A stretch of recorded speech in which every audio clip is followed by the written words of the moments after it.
Hello and welcome to The Real Sex Education After School. I'm Diggory Waite and I'm joined as ever by accredited sexual relationship therapist Cate Campbell. Hello, Mum. Hello, Diggs. Mum, today we are talking about the pill. This is a question that a listener sent in to us on our anonymous Google form, which they probably found the link to in the bio of an episode like this or our social media channels. We're at the RSC Pod on Instagram, TikTok and X. Formerly known as Twitter. Wonderful. Let's waste no time in getting to this question. Righto. Hi, they say. Oh. I love the podcast. Yay. Wow. My question is surrounding the pill. I am on the mini pill, which means I don't ever have a break on it. So I haven't had a period in years. I'm 22 and I went on the pill at around 15. I have two levels to this question. One being, is it going to affect my fertility long term if I am constantly taking the pill? And secondly, I have heard some rumours that when you stop taking your pill, your hormones might change so much that you're no longer attracted to your partner, which I find weird, but kind of scary too. Is there a truth behind this? Thank you, smiley face. Woman, 22, straight. No. Oh. Is that the second part of the question? Yeah, I was all of it, really. Oh. The having a break is often because people like to know that they're still functioning. The longer you're on the pill, sometimes it's more likely that it'll take a while for your hormones to get back to normal. But you can just keep on taking it. I mean, that seems to be the view. Personally, if I were on the mini pill, I would want some breakthrough bleeding. It makes you feel normal. It's kind of reassuring to do that. And I think that's why a lot of people do. Yeah, I've heard of friends and stuff who just have breaks on the pill just to be like, what am I like now off this? Yeah. I've had it since I was 15 or 16 for whatever reason. And now it's been years and years later. And I just want to see, because you hear all this stuff about the hormones and how it can make you crazy and all that sort of stuff, stuff. Yeah, that but if people you're say. not going crazy, then obviously... No, then it's all fine. But they're just like, what am I like without these hormone changes? And some people are horrified and go straight back. Yeah. I mean, sometimes people don't ovulate for a while after being on hormonal contraceptives.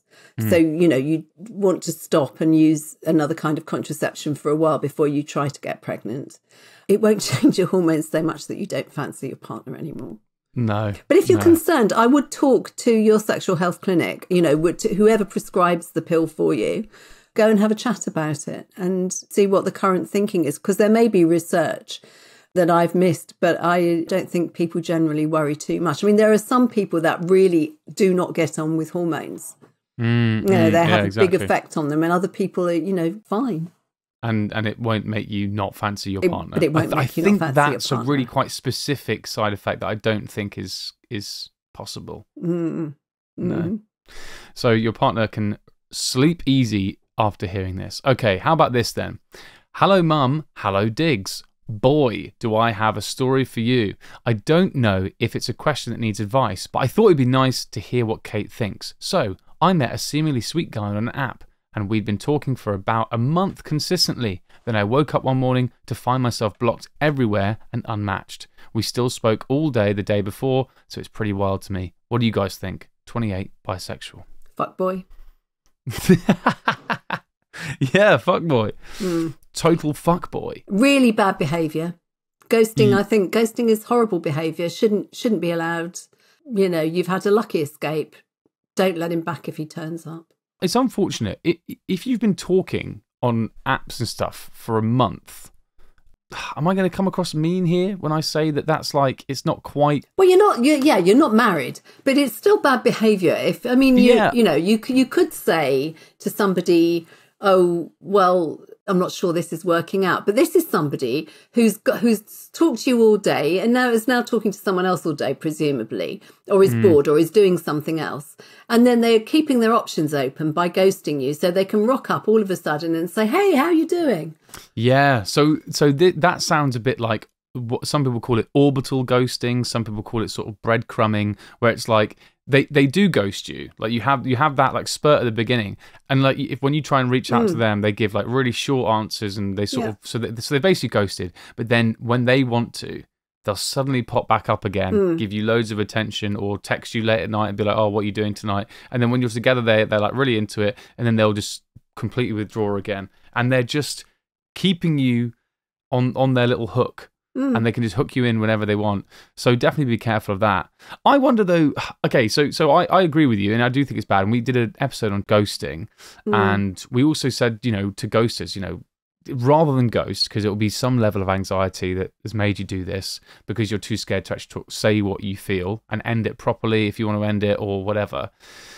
And this person, you guys have been talking all the time, all that sort of stuff. Maybe they did go on a date with someone else. Maybe they have met someone else, but they should really do you the courtesy of telling you that sort of thing. On the other hand, well, not on the other hand, but what I would say as well is if this is a relationship with this person where you guys have spoken a lot online for a month, but you've never actually met each other, I would just always say in those sorts of scenarios, be careful about how much you invest in the other person. If I can be mean for a second, Mum, get the penguin, because I'm about to say something which maybe is quite mean, and the penguin may have to adjudicate on this, but I do think that until you meet someone in person, they owe you less and you owe them less. I don't think it's the same as being ghosted by someone that you've actually met up with. I know you'll be upset, but it's just not the same. It's not as bad. What does the penguin think of that? Agrees. Really? Which is, I don't want to I mean, I love this listener. They've messaged in something really sweet and nice. And maybe I'm misunderstanding it. Maybe they have met them. But I just think to protect yourself, don't get too invested in people that you have this sort of parasocial relationship where you've never actually met them before. Yeah, and be careful about self-disclosure, because it can feel like a very intimate relationship when you're chatting to somebody online, but actually it's not. And you can tell them way more than you really want to. And the other thing is, do not send them pictures of parts of your body. Yeah, and if you really have to and you really want to, do not put your face in it. Put your face in it. Or tattoos or anything distinguishing. Yeah, exactly. I don't know. I feel mean, and this isn't to say that you've done anything wrong. I think you've clearly just been a lovely person. You've been yourself, and you've put yourself out there, and I think that should be commended. But there are people out there who this is the kind of perfect scenario. This is kind of one of the problems with online dating is that they can conduct themselves in a manner that this person is a dick. For example, if you had met through friends at a party or something, they would never treat you this way because they would have people around them that would hold them accountable. They'd be like, "What did you do to that lovely listener of the RSE pod? What did you do to them? Don't do that again." They'd be held to account. But online dating for a certain section of people means that they can come in. Some of them aren't even after Snapchat sex or cyber sex and stuff. I mean, a lot of them are, and then they can ghost you after that. But some of them are just after the sort of simulation of a relationship or the simulation of just having someone there to talk to all day, every day, and the loveliness of coming home to someone to text and flirt with and just like be happy with and leech the good vibes from, and then just leave when they feel like it, when they've got everything gone. It sounds terrible, but they're out there. You know a lot about this. What? What do you mean? But it's true, though. It's true. Good and advice. It's particularly, I mean, when you're 28, it's a bit old, but definitely when you're younger, people do that shit all the time. So be careful of that sort of thing. Yeah, and there's scammers too. You just have to really have to watch it. Yeah, and it's understandable. Someone's at a loose end for a day, so they chat to you all day long. And then they go, well, I've got to go to work now, so I'll just block them in case they bother me at work.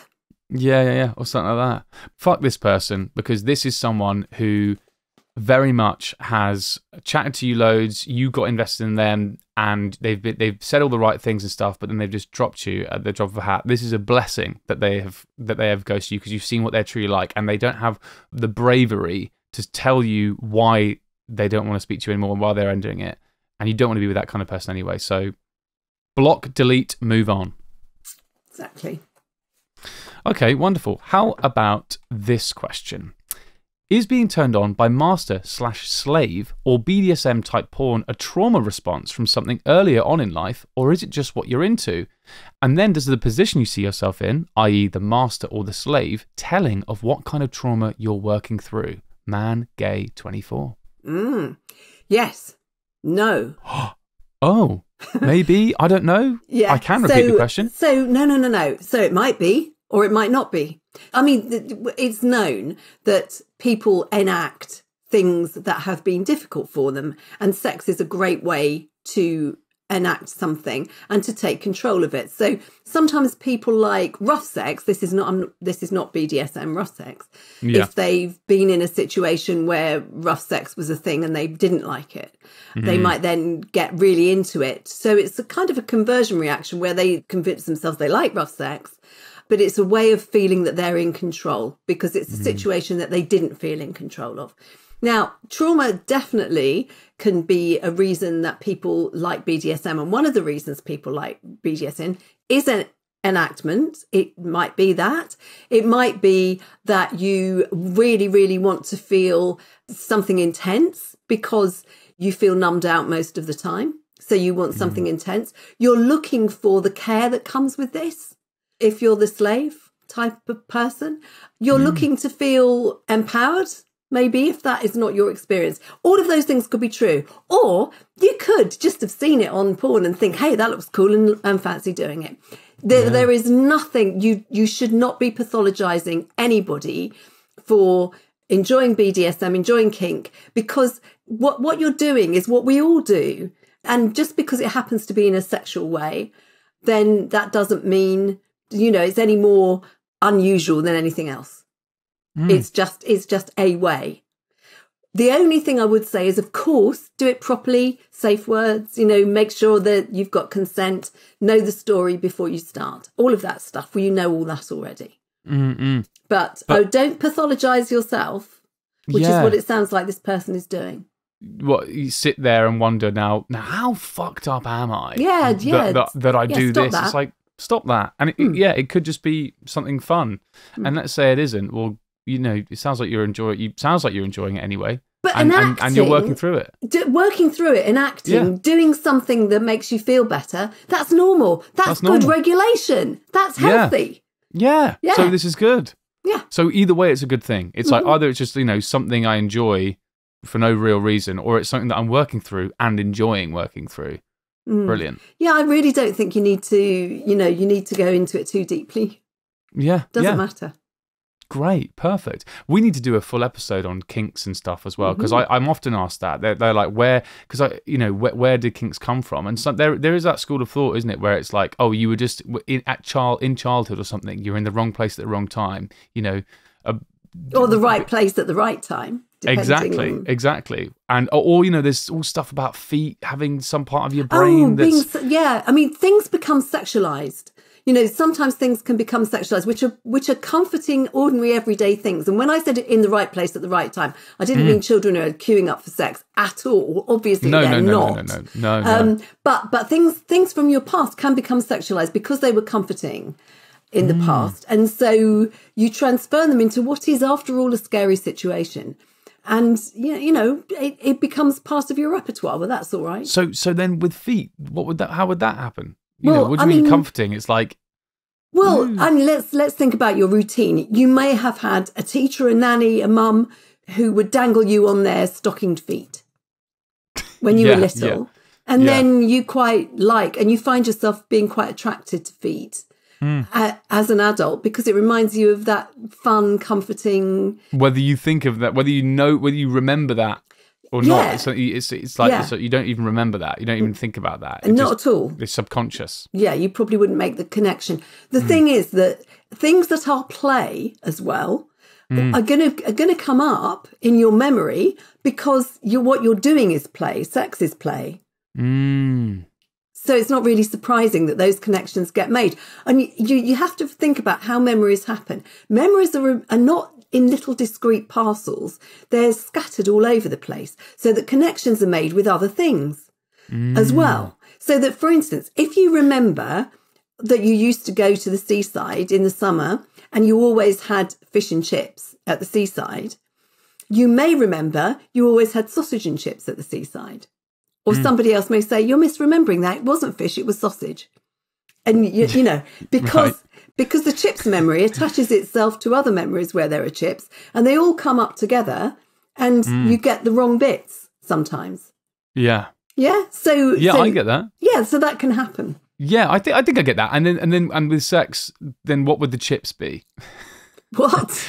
Well, I'm trying to bring this back to sex. What would the chips be? Well, I mean, I'm just talking about a memory. The chips. I can work out what the sausage is. The chip. Oh dear. You were talking about memories in general. That was just an example of a memory, right, where there is an association with something else. I know. I'm trying to put you under pressure. Yeah. Well, I mean, is it working? No. So if you're talking about a stockinged foot, then it's a body part, isn't it? So there you are, engaging with body parts. And why wouldn't your brain bring up a memory of a body part? Instead of thinking, because it's a sexualized situation, oh, that was fun when I used to dangle on my mum's foot. You think, oh, I really fancy feet or stockings or something. And and you're not thinking about your mum's foot. You're just thinking feet, stockings. But again, not because you don't know these things, because it's subconscious. It's just like, you just don't think about it too much. If you enjoy it, you enjoy it. Great. Yeah, it doesn't really matter, does it? So long as it's fun. Yeah, fine. Just like for this person. Okay, amazing. Let's have a break and then come back with a couple more questions.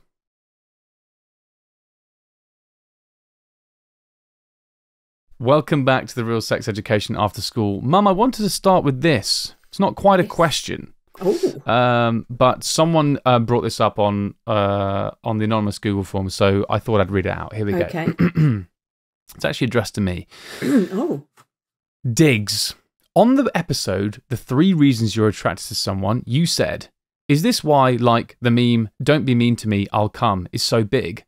Nervous laughter. Is it? Kate replies in a befuddled and alarmed tone, stuttering, yeah, it's like, don't be horrible to me or I'll love it, basically.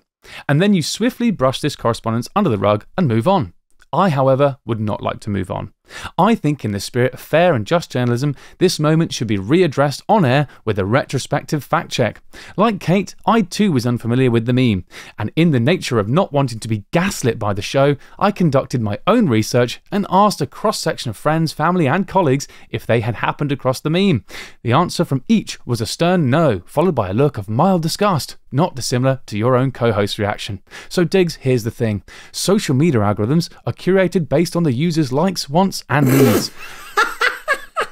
The meme is so big in fact that you thought it was intergenerational common knowledge precisely because it caters to your own personal algorithmic desires. And listen, I'm not here to pass judgment on your social feed. I just wanted to let the good listeners of the RSC pod know that this meme is not in fact widely known and it is indeed very niche. Best regards. P.S. I hope the stern tone of this email doesn't make you come. I love it. Oh my goodness. So good. What a great person. Please send us a picture of your lunch. Yeah, we want to get you on the pod for that. Yeah. Well, I mean, bloody hell, I stand corrected. Absolutely. Yeah, and my goodness, they've gone above and beyond, haven't they? They really have. Well done. Yeah, fair play. Yeah. Absolute cracking ending as well. Amazing. Yes, I apologise for the horrible algorithm I clearly have. I think that perhaps this is what happens when you have a sex podcast. Your algorithm is going to show you sexy stuff. Well, hang on a minute. I don't get it. Yeah, well, what are you doing? You're digging me a deeper hole here. Yeah. You're meant to be on my side. Or are you on this person's side? I think so. Oh, no. It was such a well-worded email, to be fair. It was so great, good. Wasn't it? Yeah. Yeah, I loved it. So, if you ever want to take us to task like that. That was fantastic. All right, here we go. Another question for us all. I am a 29-year-old straight man. I never had a fully committed relationship, so sex has always been, for me, an on or off situation. Sometimes I found a partner with whom we regularly met during a few weeks, sometimes just one-night stands, etc. But it could sometimes happen weeks or even months in between 2 sexual encounters. I've always felt my sex performances to be quite quick. I'd say that 80% of the time I can be done rather quickly, a few minutes, and sometimes inexplicably last longer. Of course, I know that PIV is not the only way to have sex, so I tried to develop my competencies in oral sex and so on. But even with that, I often felt a bit of disappointment with some partners. I feel that as I never had a long committed relationship with the regular sex life, I never was able to build on this and kind of train myself, so to speak. Any advice to people like me? Thanks for the pod, listening from France. France, mon Dieu. Mon Dieu. Yeah. What does that mean? My Hello. God. My God. Oh, right, nice. I'm just wondering what the question is. Well, So is this person concerned about early ejaculation? Maybe a bit of that. I've always felt my sex performances to be quite quick. I mean, the thing is, you haven't had the chance for sex to settle down. This has been coming up quite a bit in the questions over the past few episodes, that people are not feeling comfortable in their sexual relationships. And I think that's true of a lot of people a lot of the time, even when they are in committed relationships. It takes a while and a lot of openness and effort, really, to get to know one another well. I mean, if the relationship's going to be brief, you're not going to make that effort, I guess. If you know it's going to be brief, it's never going to happen. And if you're anxious as well, because it's a new relationship or a casual relationship, or you're worried about coming too soon or something, you're going to do that. You're going to do exactly that. So, yes, it's great that you're interested in oral sex and other things. But I mean, talk to your partner about what they'd like. Yeah. But don't expect it to be brilliant swinging from the chandeliers the first time, because it's very, very unlikely to be. Yeah. I mean, and so many people listening to this will be thinking about their first time with a new partner, and they'll think, yeah, it wasn't like the most mind-blowing sex in the world. My interpretation of the question is, I've never had a fully committed relationship. Sex has always been on and off. And then they go on to say about basically how they don't think that they've performed well with oral sex, and they've maybe come too quickly sometimes or taken too long to come. Basically, I think what they're saying is like, oh, how do I get better with sex if I'm not having it regularly? I've tried everything. Which sounds to me like someone who's just really anxious about their performance. Well, yeah, and it shouldn't be a bloody performance, should it? No, it should be a exactly. pleasant experience. And having lots of sex with lots of different people isn't necessarily going to make you a good lover. Being a good lover is being responsive to the person you're with. And also, one of the real qualities and hallmarks of a good lover is someone who can tell the other person what they like and what they want. Yeah, and it's a two-way street. It is a two-way street, absolutely. Yeah. You're not making love to yourself, you're making love to someone else. And they're all different. And people's bodies are different. So what turns one person on will not turn the other one on. And also, what turns someone on one moment won't the next moment. So you have to be responsive and keep checking in with people. And, somebody might get bored halfway through, or tired, or have climaxed and, feel, actually, I'm a bit sensitive now, don't touch me. All of those things can happen. That's the experience that you need. You need to know that we're all different. There's nothing wrong with what you're doing. There's nothing wrong with having occasional sex. But when, one day you'll have it more often, you'll be in a relationship with somebody where you get to know their body well. That's it. And that, honestly, that takes longer than you think. But also, it will get to a point where you'll go, oh, wow, that was the best sex we ever had, because we fully learnt our bodies now. And then a month later, you'll be like, wow, that was the best sex we ever had. And then a month, that sort of thing. So I do think, a committed relationship is certainly something to think about. Try and remove the idea of a performance out of your brain. Things are a two-way street. Try and communicate with your partner. Get them to tell you what they like. And you can also tell them what you like. And get back to that idea of exploring and having a good time, rather than what it sounds like you're doing, being like, I had some oral sex, I looked up, didn't produce any results, so I got into PIV sex. Oh dear, too quick. Or God, too long. What the hell? But the thing is that this person is saying, oh, I only last a few minutes. A few minutes is all most people last. How long do you want to last? Yeah. And, exactly. I mean, people that are having a big sesh, they have a bit of PIV, then they do something else. Then maybe they have a cup of tea or a glass of wine. Then they have a bit more PIV. Then they have a bit more fiddling around. And, they're edging, and they're having a really great time. You don't, that's how people keep themselves going for longer, not by thrusting continuously for half an hour. That's just painful. Some people on our Instagram account, when we've put up stuff about ejaculation stuff, they've been like, I pump away for like 5 to 8 hours. You're like, what are you talking about? Firstly, no, you don't. And secondly, can you imagine as a woman how horrible that would be? How horrible that would be. Can I imagine as a woman? Can I imagine That's what I'm as saying. a woman? That's what I'm asking you. Can you imagine as a woman? I can imagine as a woman, funnily enough, yes. And honestly, am I even allowed to say this? The people that comment this, their profile pictures are always the funniest fucking thing I've ever seen in my entire life. I don't think you can say that, actually. No, it will be like a picture of an egg or a sports car. and you're like, can you imagine the egg pumping away for? Well, it's just like I don't know. I just feel like the idea of this sex god who's going for 5 to 8 hours. Well, no, but they might be having a session that lasts 5 hours though. I think that's what they're talking about. I urge you to go back and look at some of those messages. I'm not reading that stuff, that nonsense. I mean, 5 hours, you would be so bruised. Your penis would be black and blue. Yeah, exactly. And honestly, I don't know if an Aston Martin DB5 is going to be pumping away. We've answered that question, right? And best of luck to you. You sound like a very sweet guy. Yes. So, I bet he doesn't want to be called sweet. He wants to be called a sex god. You sound like a very fucking hard dude.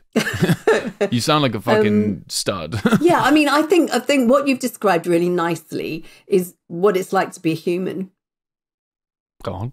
Well, no, I mean, just all the doubts and the disappointment and stuff. It's what we all go through. Don't beat yourself up for being normal. I thought you were talking about me then. I thought you were being like, well done, Diggory, for describing what it's, in a really nice way, what it's like to be human. Oh, sorry, in fact, no, that's fine. Just looking for some parental love and appreciation. Sorry, do the heart thing. Do the heart thing. Stop making me do the heart thing, because no one knows what the heart thing is. Well, they will if they watch us on Facebook. We're not on Facebook. Oh, no, sorry. You don't even know what we're on. The YouTube. Yeah, exactly. Bloody hell. Oh, God. All right, no one's on Facebook except for me and you. Let's have one final question. I love this question. Got another one. This question is from Spotify. This is from Asp. Not Facebook. Not Facebook. This is from Asp3C on Spotify. And they say, is it okay or normal to like or imagine sexual images of my favourite show character? I love your podcast. Oh, thumbs up. So is their favourite show character Diggs? Diggs? Yeah. Why would it be me? Well, because it says I love your podcast. I love your podcast. I love your show. It could be you. No, they wrote to you. No, our Spotify's us. Oh, right. I thought it was you. Yeah. Oh, careful. okay. Well, yes, of course it is. Yeah, if it's us, then yes. Anyone else, absolutely not. No, but of course it is. You know, we've heard today, we've heard last time as well, how people feel very self-conscious, very concerned about performance when they're having sex. Sometimes the only way to get you over the edge is to fantasize. So why wouldn't you? We've had people on this podcast say that they fantasize about being like a maiden, a fair maiden, and that their partner's a knight, rescuing them from a tower. People can fantasize about all sorts of stuff, and we've talked on this podcast as well about slash porn, which and tell us what that is, because you were actually the one that introduced me to that. Not with anything specific. Really? You didn't send me. You say that. Yeah, exactly. You didn't say, "Oh, read this. This is class." No, it's where you put unlikely characters together. So you might take Batman and Little Bo Peep or something like that and put them together. Don't threaten me with a good time. Right, oh my word, that's Theresa hard. May and Clark Kent. Yeah, okay, you've ruined it, but it was good. We were doing well. And and some people like cosplay. They like dressing up as the characters as well, and that's really. I mean, that's a thing. That people do. So if you're asking this question, go get into cosplay. I mean, that's obviously you've got to dress up. That's in real life. You're dressing up. So it's not just imagining. But people do cartoons of the characters and things like that, and the characters they're imagining. I mean, it's mainstream. Well, listen, everyone. We now have the ability to ask you questions on Spotify. So tell us which show character you would like to see. Oh my goodness. Yeah. Well, actually, maybe we could do the slash fiction thing. Who would you like to see together? We've talked about this before in the podcast, but who would you like to put together? Yeah. We've got Batman and Little Bo Peep. Yeah, she might be a bit young for Batman. What about Lex Luthor? I don't think so. Okay, a lot of superheroes here we've got. And Rachel Reeves. Rachel Reeves, who's that? Oh, God. Shadow Chancellor. How about Lex Luthor and Suella Braverman? Stop. Why are they so political, all of these? What's that all about? This podcast, every bloody episode we're talking about politics. Oh, dear. Okay. Yeah. Donald Trump. Are you Donald Trump and Scooby-Doo? Stop this. Do you know what? I bet that the most slash fiction out there is Sherlock Holmes and Doctor Who. Yes. I bet that's the biggest slash fiction there is. Which Doctor? David Tennant and Benedict Cumberbatch. I bet just those two getting David Tennant and Benedict Cumberbatch. Yeah, I bet you. There's loads of writing up on that. Do you reckon? Probably. Oh. And you know what? I bet it's Asp3C on Spotify who's writing it all. Yeah. But honestly, as long as you're not hurting anyone, as long as it's all good fun, enjoy it, man. Enjoy it. Or infringing copyright. Yes. Always. If it's politics or legalities, Mum is all over it on this podcast, and you're absolutely right. Do not infringe copyright, please. Thank God you got that in there. Yeah. Because otherwise the lawyers would be on this poor person's ass. Other politicians are available. What does that even mean? Lawyers on their ass. Maybe that's part of the slash fiction. Anyway, listen, we're getting tangled up in this again. Thank you so much again for tuning us, everyone. Thank you so much for your questions. Keep sending those in. You know where to send them. We're at the RSC Pod everywhere on the socials. Guys, we're loving it. We're loving you. Make sure you're following us. Make sure you're subscribed. And we'll see you next time for some more real sex education. Bye. Bye.